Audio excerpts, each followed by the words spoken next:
तरी आपले जे स्वामी आहेत त्या स्वामींचं सुद्धा काय होतं, आयुष्य वाढतं. आता हनुमंताचे स्वामी गुरु माता पिता जर कोणी असतील तर ते कोण होते, प्रभू रामचंद्र. मोठं पातेले घेतलं, त्यामध्ये सिंदूर कालवला आणि डुबकी मारली. आता सगळं अंग लाल भडक केल्याच्या नंतर आता महालामध्ये आले सगळे वानर हसायला लागले, राजे हसायला लागले, की चाललंय तरी काय नक्की. परंतु प्रभू रामचंद्रांनी पाहिलं. त्यावेळेस प्रभू रामचंद्र म्हणतात की ज्या अर्थी हनुमंतानं अंगाला हा सिंदूर लावलाय त्यामध्ये काहीतरी कारण असलं पाहिजे.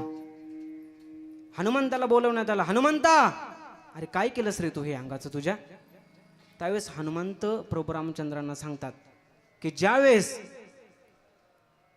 मी सीतामातांच्या महालामध्ये गेलो होतो आणि सीतामातांच्या महालामध्ये गेल्याच्या नंतर मी पाहिलं सीतामाता केसामध्ये सिंदूर भरत आहेत. आणि ते सिंदूर का भरतात विचारलं मी, तर त्यांनी सांगितलं का आपले जे स्वामी आहेत त्या स्वामींचे काय होते, आयुष्य ते वाढतं. परंतु माझे स्वामी एकमेव तुम्ही प्रभू रामचंद्र तुम्हीच आहात, त्यामुळे तुम्हाला भरभराटीत आयुष्य वाढावं त्यासाठी आम्ही सिंदूर लावला. बघा ही असणारी प्रभू रामचंद्रावरती श्रद्धा. आता विश्वास.